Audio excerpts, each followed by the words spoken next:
ರಾಮನ ಹೆಸರಿನಲ್ಲಿ ಮೋಸ, ರಾಮನಿಗೆ ಮೋಸ ಮಾಡಿದ್ಯಾರು? ಏನಿದು ವಿವಾದ? ಯಾಕಿಷ್ಟು ಚರ್ಚೆ? ಸ್ನೇಹಿತರೆ, ಅಯೋಧ್ಯೆಯ ರಾಮನ ಕುರಿತು ಮತ್ತೊಂದು ಇಂಟ್ರೆಸ್ಟಿಂಗ್ ಸುದ್ದಿಯನ್ನ ನಾವು ನಿಮ್ಮ ಮುಂದೆ ತರ್ತಾ ಇದ್ದೇವೆ. ಅದೇನಪ್ಪ ಅಂದ್ರೆ, ಇದೀಗ ಶ್ರೀರಾಮ ಮಂದಿರ ಏನು ಉದ್ಘಾಟನೆ ಏನಿದೆ, ಈ ವಿಚಾರ ಇಡೀ ವಿಶ್ವದೆಲ್ಲೆಡೆ ಚರ್ಚೆ ಆಗ್ತಿದೆ. ಇಂತಹ ಸಮಯದಲ್ಲಿ ರಾಮನಿಗೆ ಮೋಸವನ್ನ ಮಾಡಿದ್ದಾರೆ ಎನ್ನುವಂತಹದ್ದು ಹೆಚ್ಚು ಚರ್ಚೆಗೆ ಕಾರಣವಾಗ್ತಿದೆ. ಅಷ್ಟಕ್ಕೂ ರಾಮನಿಗೆ ಮೋಸ ಮಾಡಿದ್ಯಾರು? ರಾಮನ ಹೆಸರಿನಲ್ಲಿ ಮೋಸ ಮಾಡಿದವರು ಏನ್ ಮಾಡ್ತಿದ್ದಾರೆ? ಶ್ರೀರಾಮನ ಹೆಸರನ್ನ ಬಳಸಿ ಹೇಗೆಲ್ಲ ಮೋಸ ಮಾಡಲಾಗ್ತಿದೆ, ಅದೆಲ್ಲವನ್ನ ನಿಮ್ಮ ಮುಂದೆ ಇಡುವಂತ ಕೆಲಸವನ್ನ ನಾವು ಮಾಡ್ತೀವಿ. ಸ್ನೇಹಿತರೆ, ಶ್ರೀರಾಮ ಸದ್ಯ ಭಾರತದ ಹಿಂದೂಗಳ ಹೃದಯದಲ್ಲಿ ನೆಲೆಸಿರುವ ದೇವರು. ಇಂತಹ ದೇವನಿಗೆ ಮಂದಿರವನ್ನ ಕಟ್ಟಲಾಗಿದ್ದು ಉದ್ಘಾಟನೆಗಾಗಿ ಕ್ಷಣಗಣನೆ ಆರಂಭವಾಗಿದೆ.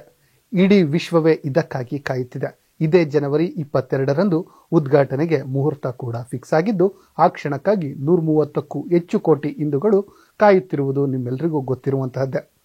ಇದರ ನಡುವೆ ಹಲವು ವಿಚಾರಗಳು ಮುನ್ನೆಲೆಗೆ ಬರ್ತಿವೆ. ವಿಶೇಷವಾಗಿ ರಾಮ ಮಂದಿರದ ನಿರ್ಮಾಣದ ಭವ್ಯತೆ, ರಾಮ ಮಂದಿರದ ಶ್ರೀಮಂತಿಕೆ, ಇದರ ಬಗ್ಗೆ ನೀವೆಲ್ಲರಿಗೂ ಕೂಡ ಗೊತ್ತಿರುವಂತಹ ವಿಚಾರವೇ. ಇದರ ನಡುವೆ ರಾಜಕೀಯ ಕೆಸರಾಟ ಏನಿದೆ ಅದು ಕೂಡ ತಲೆದೂರಿತು, ಹಲವು ಚರ್ಚೆಗಳಿಗೆ ಕಾರಣವಾಗಿತ್ತು. ಈಗಿರುವಾಗಲೇ ಮತ್ತೊಂದು ವಿಚಾರ ಹೆಚ್ಚು ಚರ್ಚೆ ಆಗ್ತಿದೆ, ಅದುವೇ ರಾಮನಿಗೆ ಮೋಸ. ಹೌದು ಸ್ನೇಹಿತರೆ, ಇದೊಂದು ಪದ ಅಂದ್ರೆ ರಾಮನಿಗೆ ಮೋಸ ಎನ್ನುವಂತಹ ಪದ ಕೇಳಿದ ನಿಮಗೆ ಹಲವಾರು ಪ್ರಶ್ನೆಗಳು ಮೂಡಿರುತ್ತವೆ. ಯಾರು ರಾಮನಿಗೆ ಮೋಸ ಮಾಡಿದ್ದು?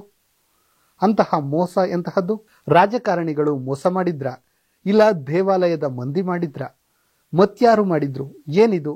ಅದೆಲ್ಲ ಪ್ರಶ್ನೆಗಳು ನಿಮ್ಮ ತಲೆಯಲ್ಲಿ ಮೂಡಿರಬಹುದು. ಆದ್ರೆ ಸತ್ಯ ಏನು ಅಂದ್ರೆ, ರಾಮ ಮಂದಿರಕ್ಕೆ ಬರುವ ಹಣದಲ್ಲಿ ಮೋಸ ಆಗಿದೆ ಎನ್ನುವಂತಹದ್ದು. ಹೌದು ಸ್ನೇಹಿತರೆ, ಅಯೋಧ್ಯೆಯಲ್ಲಿ ರಾಮ ಮಂದಿರದ ಉದ್ಘಾಟನೆಯ ವಿಚಾರವಾಗಿ ಆರಂಭವಾದಂತಹ ದೇಣಿಗೆ ವಿಚಾರ ಸಿಕ್ಕಾಪಟ್ಟೆ ಚರ್ಚೆಯಾಗಿದ್ದು ನಿಮ್ಮೆಲ್ಲರಿಗೂ ಗೊತ್ತಿದೆ. ಇದೀಗ ರಾಮನ ಮಂದಿರ ಏನಿದೆ ಅದಕ್ಕೆ ದೇಣಿಗೆ ನೀಡಲು ಭಕ್ತರು ಮುಗಿಬೀಳ್ತಾ ಇದ್ದಾರೆ. ದೇಶದ ಮೂಲೆ ಮೂಲೆಯಿಂದ ದೇಣಿಗೆ ಹರಿದು ಬರ್ತಿದೆ. ಅದನ್ನ ಸರಿಯಾಗಿ ಉಪಯೋಗಿಸುವ ಕೆಲಸವನ್ನ ಅಲ್ಲಿನ ಭಕ್ತ ಮಂಡಳಿ ಅಥವಾ ದೇವಾಲಯದ ಆಡಳಿತ ಮಂಡಳಿ ಏನಿದೆ ಅದು ಮಾಡ್ತಾ ಇದೆ. ಈಗಿರುವಾಗಲೇ ಅಯೋಧ್ಯೆಗೆ ಬರುವ ಹಣವನ್ನ ಲೂಟಿ ಮಾಡುವ ಕೆಲಸ ಶುರುವಾಗಿದೆ. ಅದು ಚಿಕ್ಕ ಪುಟ್ಟ ವಂಚನೆಯಲ್ಲ, ಬೃಹತ್ ವಂಚನೆ. ಅದೇನಂದ್ರೆ, ದೇವಾಲಯದ ಹೆಸರಿನಲ್ಲಿ ಸೈಬರ್ ಕ್ರಿಮಿಗಳು ದೇಣಿಗೆ ಸಂಗ್ರಹಿಸಲು ಸಾಮಾಜಿಕ ಮಾಧ್ಯಮಗಳಲ್ಲಿ ಸಂದೇಶವನ್ನ ಹರಿದು ಬಿಡ್ತಿದ್ದಾರೆ. ಹೌದು ಸ್ನೇಹಿತರೆ, ನಿಮ್ಗೆ ಅನ್ಸಿರಬಹುದು ಅದೇಗೆ ಮೋಸ ಮಾಡ್ತಾ ಇದ್ದಾರೆ ಈ ಸೈಬರ್ ಕ್ರಿಮಿಗಳು ಅಂತ.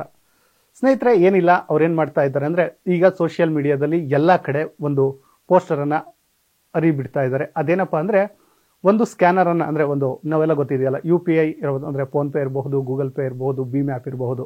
ಈ ರೀತಿ ಒಂದು ಸೋಷಿಯಲ್ ಮೀಡಿಯಾದ ಅಂದ್ರೆ ಶ್ರೀರಾಮನ ಮಂದಿರ ನಿರ್ಮಾಣ ಏನಿದೆ ಅದಕ್ಕಾಗಿ ದೇಣಿಗೆಯನ್ನ ಕೊಡೋದಾದ್ರೆ, ಅಂದ್ರೆ ಭಕ್ತರಿಗೆ ಏನಾದರೂ ಇಂಟ್ರೆಸ್ಟ್ ಇದ್ರೆ ದೇಣಿಗೆಯನ್ನ ಆನ್ಲೈನ್ ಮೂಲಕ ನೀಡಬಹುದು ಎನ್ನುವಂಥದ್ದು. ಯಾರಾದರೂ ಇಂಟ್ರೆಸ್ಟ್ ಇರೋರು ಆ ಲಿಂಕ್ ಅನ್ನ ಕ್ಲಿಕ್ ಮಾಡಿದಾಗ ಅವ್ರಿಗೊಂದು ಸಂದೇಶ ಹೋಗುತ್ತೆ. ಅವರು ಮತ್ತೆ ಕರೆ ಮಾಡ್ತಾರೆ, ಹೇಳ್ತಾರೆ ಅಂದ್ರೆ ನೀವು ದೇಣಿಗೆಯನ್ನ ಕೊಡಬಹುದು, ಅಂದ್ರೆ ನಿಮಗೆ ದೇವರ ಮೇಲೆ ಭಕ್ತಿ ಇದ್ರೆ ಕೊಡಿ ಅಂತ. ಸೊ ಆ ಕಾರಣದಿಂದ ಏನ್ ಮಾಡ್ತಾರೆ ಅಂದ್ರೆ, ಭಕ್ತಾದಿಗಳು ದೇವರ ಮೇಲೆ ಭಕ್ತಿ ಇರೋರು ದೇಣಿಗೆ ಕೊಡಲು ಮುಂದಾಗ್ತಾರೆ. ಆಗ ಅವರು ಒಂದು ವಾಟ್ಸಪ್ ನಂಬರ್ ಅನ್ನ ಕೇಳ್ತಾರೆ. ಆ ವಾಟ್ಸಪ್ ನಂಬರ್ ಅನ್ನ ಕೊಟ್ರೆ ನಿಮ್ಗೆ ಆ ಮೂಲಕ ಒಂದು ಸ್ಕ್ಯಾನರ್ ಅನ್ನ ಕಳಿಸ್ತಾರೆ.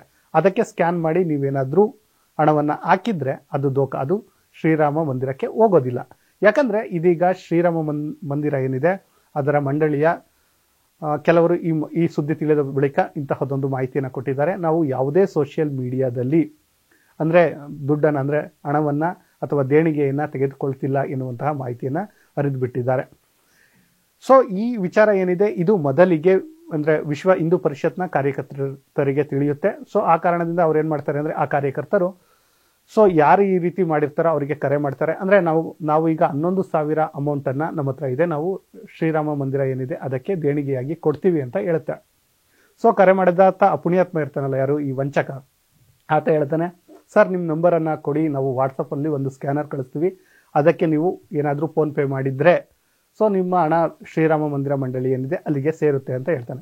ಅದಷ್ಟೇ ಅಲ್ಲ, ಇನ್ನೊಂದು ಮಾತನ್ನ ಹೇಳ್ತಾನೆ, ನಿಮ್ಮ ವಿಳಾಸ ಅಡ್ರೆಸ್ ಎಲ್ಲವನ್ನ ಕೊಡಿ, ಈ ರಾಮ ಮಂದಿರದ್ದೇನು ಎಲ್ಲ ಆಗಿದೆಯಲ್ಲ, ನೀವು ರಾಮನ ಮಂದಿರ ಉದ್ಘಾಟನೆಗೆ ಬರಬಹುದು ಎನ್ನುವಂತಹ ಮಾತನ್ನ ಅವರು ಹೇಳ್ತಾರೆ. ಅದನ್ನ ನಂಬಿದಂತಹ ಕೆಲವರು ಮೋಸ ಹೋಗಿದ್ದಾರೆ. ಬಟ್ ಇವರು ಬೇಕಂತಲೇ, ಅಂದ್ರೆ ತನಿಖೆಗೋಸ್ಕರ ಮಾಡಿದ್ದಲ್ವಾ, ಅವ್ರಿಗೆ ಗೊತ್ತಾಗುತ್ತೆ. ಅವ್ರು ಹೇಳ್ತಾರೆ, ನಮ್ಮ ಹಳ್ಳಿಯ ತುಂಬಾ ಜನ ಇದ್ದಾರೆ ಅಂತಂದಾಗ ಆಯ್ತು ಇವ್ರಿಗೆಲ್ಲ ಮಾಡಿ ಅಂತ ಹೇಳ್ತಾರೆ. ಬಟ್ ಆದ್ರೆ ಅದು ವಂಚನೆ ಅಂತದ್ದು ಬಹಿರಂಗವಾಗುತ್ತೆ. ಹೌದು ಸ್ನೇಹಿತರೆ, ಇದೊಂದು ವಿಚಾರ ಇದೀಗ ದೇವ ಮಂಡಳಿಗೆ ತಿಳಿದಿದೆ. ಅದು ಇದೀಗ ಬಹಿರಂಗವಾಗಿ ಒಂದು ಹೇಳಿಕೆಯನ್ನ ಕೊಟ್ಟಿದೆ. ರಾಮನ ಹೆಸರಿನಲ್ಲಿ ಎಲ್ಲಿಯೂ ಕೂಡ ನಾವು ಹಣವನ್ನು ಸಂಗ್ರಹಣೆ ಮಾಡುತ್ತಿಲ್ಲ. ದಯಮಾಡಿ ಯಾರಾದರೂ ಆ ರೀತಿ ಮೋಸ ಹೋಗಿದ್ರೆ ಇನ್ನು ಮುಂದೆ ಮೋಸ ಹೋಗಬೇಡಿ. ಯಾಕಂದರೆ ರಾಮನ ಹೆಸರಿನಲ್ಲಿ ಯಾವುದೇ ದೇಣಿಗೆಯನ್ನು ವಸೂಲಿ ಮಾಡ್ತಿಲ್ಲ. ಭಕ್ತಾದಿಗಳು ಬಂದು ಇಲ್ಲೇ ಬೇಕಾದರೆ ಕೊಡಬಹುದು. ಆನ್ಲೈನ್ ಮೂಲಕ ಯಾವುದೇ ದೇಣಿಗೆಯನ್ನು ವಸೂಲಿ ಮಾಡ್ತಿಲ್ಲ. ಮಾಡೋದಿದ್ರು ಕೂಡ ಅಫಿಷಿಯಲ್ ವೆಬ್ಸೈಟ್ ಏನಿರುತ್ತೆ ಅಲ್ಲಿ ಹೋಗಿ ಮಾಡಿ. ಯಾವುದೋ ಸೋಷಿಯಲ್ ಮೀಡಿಯಾದಲ್ಲಿ ಹರಿದಾಡುವಂತಹ ಕೆಲವೊಂದು ಸಂದೇಶಗಳಿಗೆ ಅಥವಾ QR ಸ್ಕ್ಯಾನನ್ನು ಮಾಡಬೇಡಿ ಅಂತ ಹೇಳ್ತಿದೆ. ಹೌದು ಸ್ನೇಹಿತರೆ, ಇದೀಗ ರಾಮ ಮಂದಿರ ಉದ್ಘಾಟನೆಯ ಸಮಯ ಏನಿದೆ, ಈ ಕ್ಷಣದಲ್ಲಿ ಹಲವಾರು ವಿಶೇಷತೆಗಳನ್ನು ನಾವು ನೋಡ್ತಾ ಇದ್ದೀವಿ. ರಾಮ ಮಂದಿರದ ಏನಿದೆ ಈ ಉದ್ಘಾಟನೆ ಸಮಯದಲ್ಲಿ ಅಂದರೆ ಈ ಜನವರಿ 1ರಿಂದ 22ರವರೆಗೆ ಸುಮಾರು 50,000 ಕೋಟಿ ಈ ವ್ಯವಹಾರ ಏನಿದೆ ಅದಾಗುತ್ತೆ ಎನ್ನುವಂಥ ಮಾತುಗಳು ನಾವು ಕೇಳಿದ್ದೀವಿ. ಸೊ ಒಂದು ರೀತಿ ಹಣದ ಹೊಳೆಯೇ ಹರಿಯೋ ಸಾಧ್ಯತೆ ಇದೆ. ಇಂತಹ ಸಮಯದಲ್ಲಿ ಕೆಲವೊಂದು ಈ ರೀತಿಯ ಸಣ್ಣ ಪುಟ್ಟ ತಪ್ಪುಗಳಾಗ್ತವೆ. ಬಟ್ ಭಕ್ತಾದಿಗಳು ಅದಕ್ಕೆ ನೀವು ಮೊರೆ ಹೋಗಬಾರ್ದು. ಯಾಕಂದರೆ ಅದಕ್ಕೆ ತಪ್ಪು ಮಾಡಿದರೆ ಅದು ರಾಮನಿಗೂ ತಲುಪಲ್ಲ, ರಾಮ ಮಂಡಳಿಗೂ ತಲುಪಲ್ಲ, ನಿಮಗೆ ಒಂದು ರೀತಿ ದೋಖ ಆಗುತ್ತೆ. ಅದೇನಾದರೂ ಆಗಲಿ ಸ್ನೇಹಿತರೆ, ಇದೆಲ್ಲವನ್ನ ಸೈಡ್ಗೆ ಇಟ್ಟು ನೋಡೋದಾದರೆ ಜನವರಿ 22ರಂದು ಶ್ರೀರಾಮ ಮಂದಿರ ಉದ್ಘಾಟನೆ ಆಗ್ತಿದೆ. ಇದಕ್ಕಾಗಿ 130 ಕೋಟಿಗೂ ಹೆಚ್ಚು ಹಿಂದೂಗಳು ಕಾಯ್ತಾ ಇದ್ದಾರೆ. ಇನ್ನೇನು ದಿನಗಣನೆ ಶುರುವಾಗಿದೆ. ಆದಷ್ಟು ಬೇಗ ಅದು ಉದ್ಘಾಟನೆ ಆಗುತ್ತೆ ಸ್ನೇಹಿತರೆ. ಇಂತಹದ್ದೇ ಸುದ್ದಿಗಾಗಿ ನೋಡ್ತಾ ಇರಿ ಲಯನ್ ಟಿವಿ ಕನ್ನಡ.